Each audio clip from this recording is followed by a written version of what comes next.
नमस्कार, मैं मनीषा कौशल और आप देख रहे हैं हमारा खास कार्यक्रम रिपोर्टर लाइव। इसमें हमारे देश के कोने कोने से रिपोर्टर जुड़ते हैं और आज दिन भर में क्या कुछ होने वाला है या क्या कुछ खास है, इसके बारे में चर्चा करेंगे। सबसे पहले हमारी संवाददाता हर्षिता हमारे साथ मुंबई से जुड़ी हुई है। हर्षिता, मुंबई महाराष्ट्र की अगर हम बात करें तो आज क्या कुछ खास रहने वाला है? मनीषा, बात करूं पहले तो खास यह है कि महाराष्ट्र के मुख्यमंत्री उद्धव ठाकरे जी ने कल उद्यान और जो समुद्र के बीचेस है वो पब्लिक के लिए ओपन कर दिए। लेकिन उनका यह कहना है कि अगर वापस से कोरोना के अगर पेशेंट बढ़े तो वो वापस से लॉकडाउन कर सकते हैं। लेकिन जिन्होंने दो टीकाकरण किया है उनको वहां पर अलाउड करेंगे, जिसके लिए उनके पास प्रॉपर वैलिड प्रूफ होना चाहिए कि उनका 2 वैक्सीनेशन हो चुका है। साथ ही मुख्यमंत्री उद्धव ठाकरे ने यह हिदायत दी है कि अगर कोई जो सोशल डिस्टेंसिंग, मास्क या सैनिटाइजेशन का उपयोग नहीं होता है तो वापस से केसेस बढ़ेंगे तो फिर से लॉकडाउन होगा, यह उन्होंने हिदायत दी है। और दूसरी बड़ी बात यह है कि महाराष्ट्र में अभी 9 जिले में रेड अलर्ट मिला है बारिश का, जिसके चलते जो तालाब है जिसके जरिए महाराष्ट्र और मुंबई में जहाँ पर पानी का जो एक सप्लाई होता है वो भर चुके हैं। महाराष्ट्र में 82% तालाब भर चुके हैं। वहीं पर लेकिन जो सेंट्रल महाराष्ट्र है वहां पर थोड़ा बारिश कम गिरने के चलते 54% तालाब भर चुके हैं। वहां पर पानी की किल्लत हो सकती है।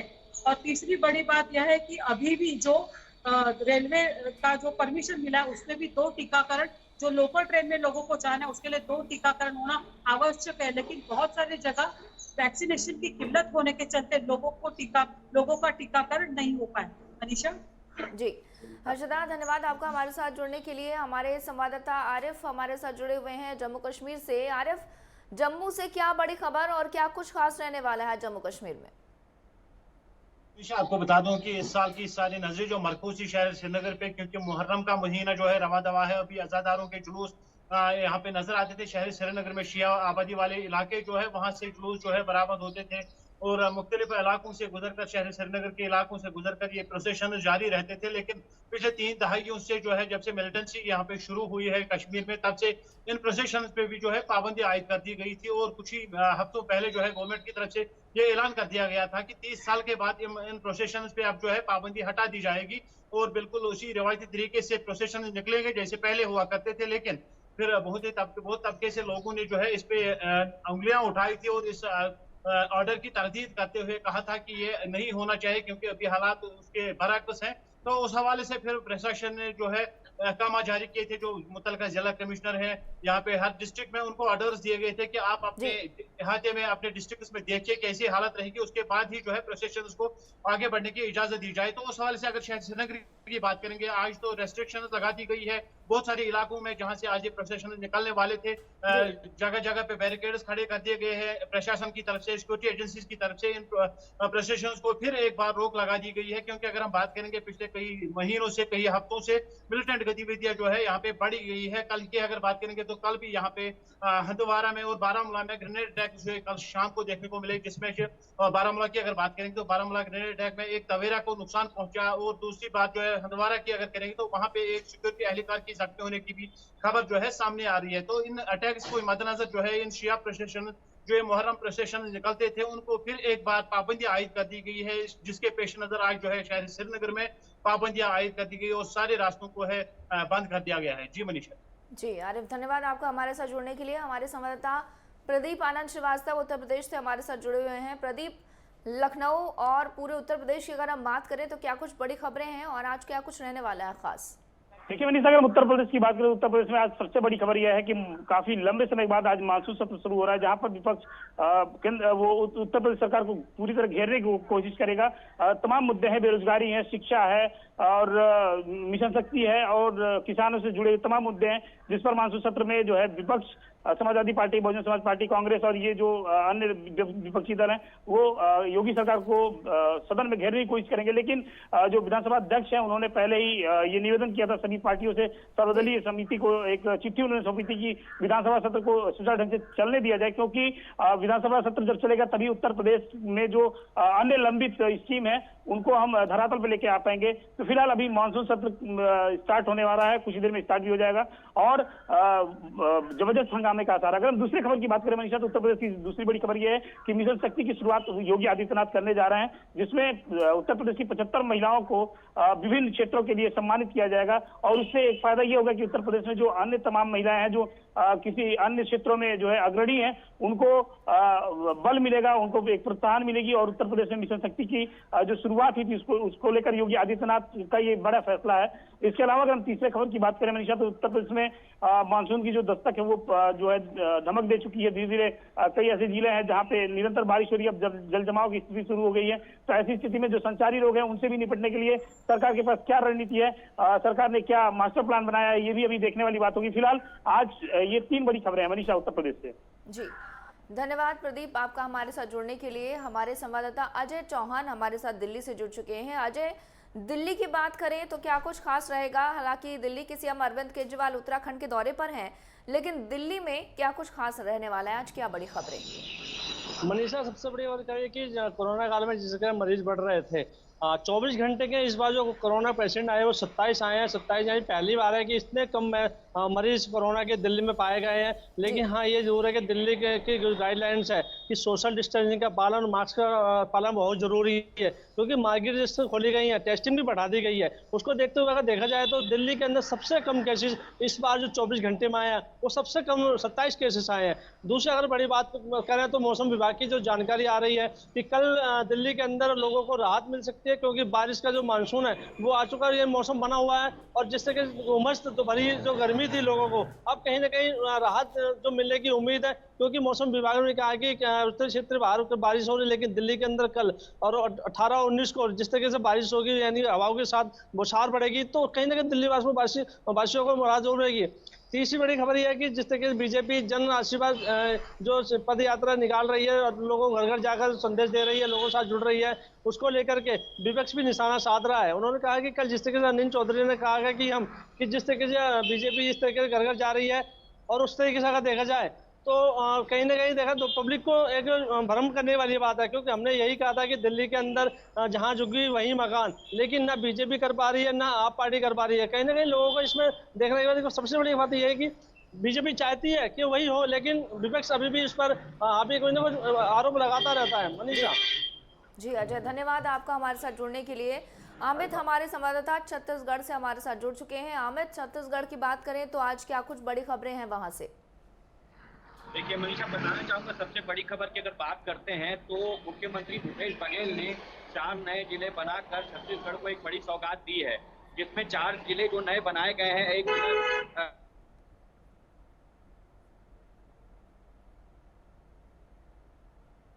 चलिए, हमारे संवाददाता अमित से हमारा संपर्क नहीं हो पा रहा है। आपको बता दें कि तमाम देश भर से हमारे रिपोर्टर हमारे साथ जुड़ते रहते हैं।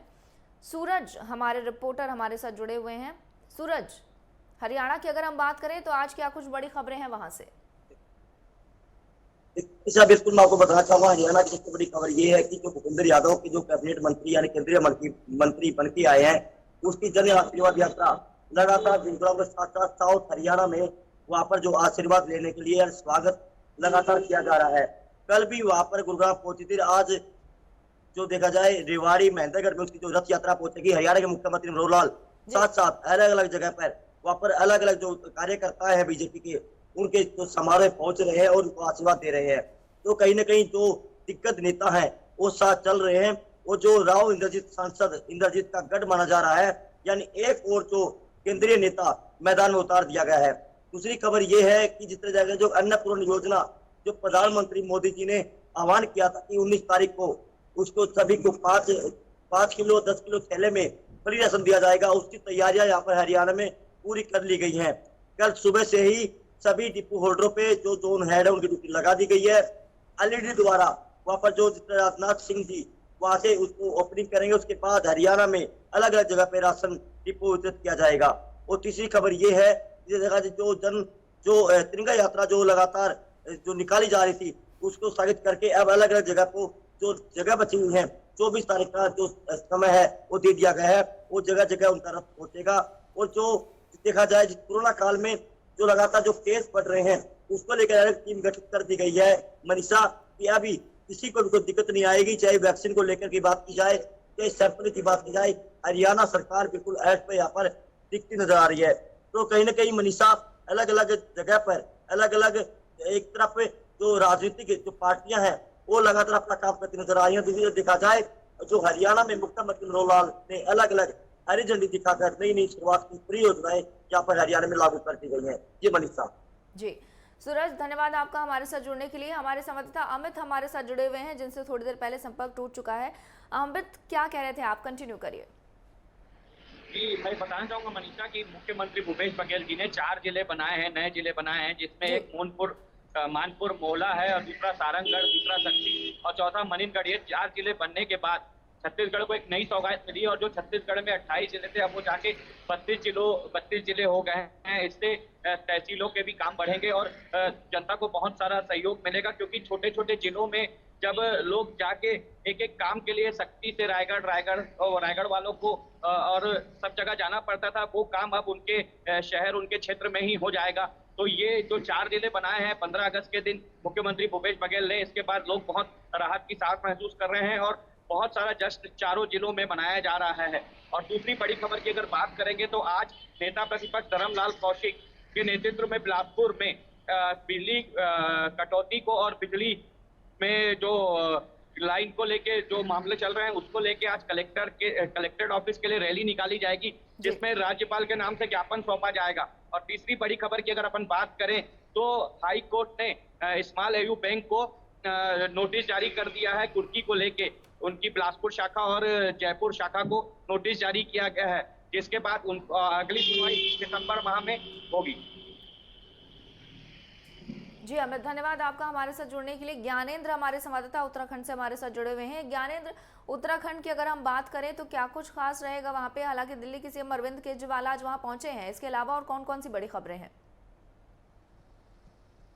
अगर बड़ी खबरों की बात करें तो प्रधानमंत्री नरेंद्र मोदी केदारनाथ पुनर्निर्माण कार्यों की समीक्षा बैठक करने वाले हैं। शाम 5 बजे ये बैठक होने वाली है और जिस तरीके से पुनर्निर्माण के जो काम है, दूसरे चरण के काम केदार घाटी में अभी गतिमान है और ऐसे में जिस तरीके से इस दौरान हमने देखा कि वहाँ जिस तरीके से कामकाज चल रहे हैं, ब्लास्टिंग किए जा रहे हैं, वहाँ पहाड़ों को तोड़ने का जो काम किया जा रहा है, इस बात को लेकर तीर्थ पुरोहितों का जो विरोध है वो भी सामने आया है। और ऐसे में तीर्थ पुरोहितों ने ये बात कही है कि जिस तरीके से कंपनियों की तरफ से, जो निर्माण कंपनियां हैं, उनकी तरफ से पत्थरों को तोड़ने के लिए जो ब्लास्टिंग का काम किया जा रहा है, जिससे काफी जो नुकसान है वो आसपास के क्षेत्रों में देखने को मिल सकता है आने वाले समय में। और ऐसे में इस बात को लेकर उनकी तरफ से विरोध भी किया जा रहा है। और अब जिस तरीके से आज प्रधानमंत्री खुद इस योजना जो ये प्रोजेक्ट चल रहा है, कामकाज चल रहा है दूसरे चरण का, इसकी समीक्षा बैठक करने वाले हैं 5 बजे। इसमें जो प्रोजेक्ट से जुड़े हुए अधिकारी हैं वो मौजूद रहेंगे। उत्तराखंड के जो मुख्यमंत्री हैं पुष्कर सिंह धामी, वो भी वर्चुअल जुड़ेंगे और इसमें सभी जो कामकाज के सभी जो पहलू हैं उस पर चर्चा किया जाएगा। उम्मीद ये भी की जा रही है कि प्रधानमंत्री इस बात को लेकर भी चर्चा करेंगे कि वहाँ पे जिस तरीके से ब्लास्टिंग की जा रही है, पत्थरों को तोड़े जा रहे हैं, उस पर भी चर्चा की जा सकते हैं, उस पर भी कुछ निर्देश प्रधानमंत्री दे सकते हैं, क्योंकि प्रधानमंत्री का ये ड्रीम प्रोजेक्ट है। और ऐसे में जिस तरीके से पहले चरण के जो काम वहाँ पूरे किए गए, जो मंदाकिनी नदी के किनारे घाटों के कामकाज थे, या फिर अब जिस तरीके से दूसरे चरण के अंदर जो कामकाज हैं, तो एक एक चीज का लगातार जो कहीं ना कहीं प्रधानमंत्री इसमें निगरानी रखते हैं, एक एक चीज खुद ही देखते हैं। और ऐसे में आज जो उनकी वर्चुअल बैठक होने वाली काफी महत्वपूर्ण है और माना जा रहा है कि तमाम इन विषय के जो पहलू हैं, कई पहलू हैं, उस पर चर्चा होगी। दूसरी तरफ अगर हम बात करें जिस तरीके से आज अरविंद केजरीवाल जो दिल्ली के मुख्यमंत्री हैं वो उत्तराखंड के दौरे पे हैं, उत्तराखंड वो पहुंच चुके हैं। 12:30 बजे के करीब उनका एक संबोधन जो है वो रहेगा। और ऐसे में जिस तरीके से पिछली बार का जो दौरा रहा था उनका, और फ्री बिजली 300 यूनिट की जो उनकी तरफ से बात की गई थी, और अब आज के दौरे में भी एक बड़ी घोषणा की कहीं ना कहीं उम्मीद जाहिर की जा रही है। दूसरी तरफ ये भी कहा जा रहा है कि आम आदमी पार्टी उत्तराखंड के अंदर मुख्यमंत्री के चेहरे का ऐलान कर सकती है। और ऐसे में जिन चेहरों पे जो कयास लगाए जा रहे हैं उनमें से ही एक चेहरा जो है आम आदमी पार्टी के अगले सीएम पद के उम्मीदवार के रूप में हो सकती है। और ऐसे में जिस तरीके से 12:30 बजे के संबोधन के बाद 1:30 बजे जो उनका एक जो यात्रा है उत्तराखंड के अंदर भव्य एक जो रैली है वो निकाली जाएगी, जो घंटाघर से होते हुए दिलाराम चौक की तरफ जाएगी। यानी कि कुल राजपुर रोड पे उनकी एक जो रैली का आयोजन है वो रखा गया है, एक यात्रा की का जो आयोजन है वो रखा गया आम आदमी पार्टी की तरफ से, और वो 1:30 बजे के करीब देखने को मिल सकता है। यानी कुल मिला के तीसरे विकल्प के रूप में आम आदमी पार्टी पूरी जोर आजमाइश कर रही है उत्तराखंड के अंदर और अपनी पैठ बनाने को लेकर। और ऐसे में जिस तरीके से ये दूसरा जो उनका दौरा है उत्तराखंड के अंदर चुनावी रूप से, और ऐसे में जिस तरीके से उम्मीद भी की जा रही है कि कोई एक बड़ी घोषणा आम आदमी पार्टी की तरफ से, केजरीवाल की तरफ से किया जा सकता है उत्तराखंड के अंदर। तो यानी कि दो ये अहम जो आज की एक बड़ी खबरें हैं जिसपे जो नज़र है वो रहेगी। और ऐसे में अन्य खबरों की अगर हम बात कर लें उत्तराखंड के अंदर, तो जिस तरीके से आज तकरीबन 1 बजे के करीब जो मुख्यमंत्री हैं पुष्कर सिंह धामी वो निःशुल्क जांच योजना की शुरुआत करने वाले हैं सभी जिला अस्पतालों के लिए। ये देहरादून कोऑर्डिनेशन अस्पताल से इसकी योजना को लॉन्च किया जाएगा। इससे साफ जो सीधा फायदा है वो मरीजों को मिलने वाला है। निःशुल्क सभी प्रकार के जांचों को रखा गया है इसमें, और कहीं ना कहीं इससे सीधा जो फायदा है सभी प्रदेशवासियों को मिलने वाला है। यानी कि कुल मिला के अगर बड़ी खबरों की बात करें तो प्रधानमंत्री के ड्रीम प्रोजेक्ट की समीक्षा बैठक रहेगी जिसपे सबकी नज़र बनी हुई है। जी ज्ञानेंद्र, धन्यवाद आपका हमारे साथ जुड़ने के लिए। हमारे संवाददाता सूरज हमारे साथ रांची झारखंड से जुड़े हुए हैं। सूरज, झारखंड की अगर हम बात करें तो क्या कुछ अपडेट है वहां से, क्या बड़ी खबरें हैं आज दिन भर में, क्या कुछ हो सकता है वहां पर?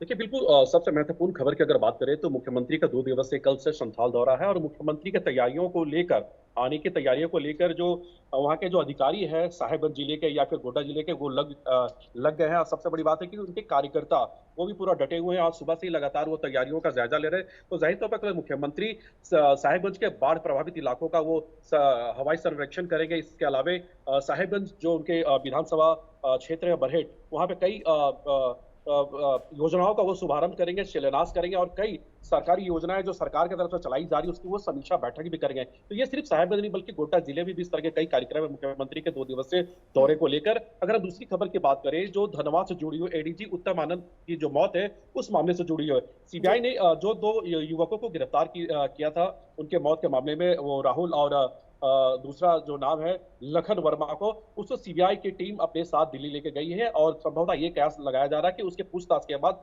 नार्को टेस्ट के साथ साथ ब्रेन मैपिंग और जो वॉइस की जांच होगी, और उसके बाद संभवतः ये भी कयास लगाया जा रहा है पूछताछ के बाद उससे सीबीआई की टीम गुजरात भी लेकर जा सकती है पूछताछ के लिए। तो ये 2 महत्वपूर्ण खबर है। और तीसरी महत्वपूर्ण खबर की बात करें तो आपको भी पता है कि कोविड को लेकर पूरे देश में किस तरह से जो शैक्षणिक कार्य हो या फिर कोर्ट हो पूरी तरह से वो बंद थी। लेकिन आज झारखंड हाईकोर्ट के निर्देश पर रांची के जो सिविल कोर्ट है या फिर अन्य जिलों के जो सिविल कोर्ट है वो कोरोना गाइडलाइन के तहत आज 50% सुनवाई यहाँ पे आज से शुरू होने वाली है। लेकिन सबसे बड़ी बात है हाईकोर्ट ने ये भी कहा कि जो कोरोना गाइडलाइन है उस कोरोना गाइडलाइन के तहत ही ये कोर्ट खोली जाएगी। जाहिर सी बात है अगर हम चौथी खबर और महत्वपूर्ण खबर की बात करें, ये बारिश से जुड़ा हुआ है। मौसम वैज्ञानिकों ने साफ जाहिर की है कि आने वाले 2 दिनों यानी आज और कल पूरे प्रदेश में मूसलाधार बारिश होगी। तो इसे लेकर कहीं ना कहीं जो एनडीआरएफ की टीम है वो तैनात है। जाहिर सी बात है बंगाल की खाड़ी में जो साइक्लोन बनी है उसके तहत ये बारिश की संभावना जताई गई है। जी मनीषा। जी सूरज, धन्यवाद आपका हमारे साथ जुड़ने के लिए। हमारे संवाददाता अंकित हमारे साथ भोपाल से जुड़े हुए हैं। अंकित, मध्य प्रदेश की अगर हम बात करें तो क्या कुछ खास रहने वाला है आज, क्या कुछ बड़ी खबर वहां से? मनीषा, मध्य प्रदेश में आज शिवराज सिंह चौहान मुख्यमंत्री की अध्यक्षता में आज एक कैबिनेट बैठक का आयोजन किया जाना है। कई महत्वपूर्ण मुद्दे आज कैबिनेट में आएंगे, कई महत्वपूर्ण जो प्रस्ताव हैं उन पर मोहर लग सकती है। साथ ही हम दूसरी खबर की बात करें तो मध्य प्रदेश सरकार के मंत्री हैं हरदीप सिंह डंग, उनके एक बयान के बाद मध्य प्रदेश की सियासत में तेज हो गई। लगातार कांग्रेस और बीजेपी के आपस में बार पलटवार का दौर शुरू हो गया। दरअसल जो मंत्री हैं हरदीप सिंह डंग, उन्होंने कहा है कि जिन कर्मचारियों की 25,000 रुपए सैलरी ज्यादा है उनको 500 रुपए प्रति माह गाय पालने के लिए दिया जाना चाहिए। साथ में जो जनप्रतिनिधि हैं उनको आवश्यक रूप से गाय यहाँ पर पालनी चाहिए। तो कहीं ना कहीं इस बयान के बाद लगातार कांग्रेस और बीजेपी के बीच बार पलटवार का दौर शुरू हो गया है। साथ ही मनीषा, अब जो मध्य प्रदेश सरकार के चिकित्सा मंत्री हैं विश्वास सारंग, उनने भी इस पर टिप्पणी करी है। तो लगातार ये जो बयान है उसके बाद अब राजनीति जो मध्य प्रदेश की है उसमें कहीं ना कहीं बार पलटवार का दौर देखा जा रहा है। मनीषा, तीसरी महत्वपूर्ण अगर हम खबर की बात करें तो मध्य प्रदेश में जो मौसम है अभी खुला हुआ है, आसमान साफ है, लगातार धूप यहाँ पर देखने को मिल रही है। वहीं मौसम विज्ञान केंद्र ने अभी बताया कि मध्य प्रदेश में अभी कोई भी सिस्टम एक्टिव नहीं है, जिसके चलते अभी प्रदेश में बारिश नहीं होगी। साथ ही धूप अभी यहाँ पर तेज निकल रही, तो जिसके चलते जो उमस भरी गर्मी है वो मध्य प्रदेश में मनीषा बढ़ गई है। जी अंकित, धन्यवाद आपका हमारे साथ जुड़ने के लिए। तो देश भर से तमाम रिपोर्टर्स हमारे साथ जुड़े जिन्होंने बताया कि उनके राज्यों में क्या कुछ अपडेट रहने वाली है, क्या कुछ खास आज रहने वाला है। इस खास कार्यक्रम में इतना ही। आप बने रहिए नेटवर्क 10 के साथ। जय हिंद।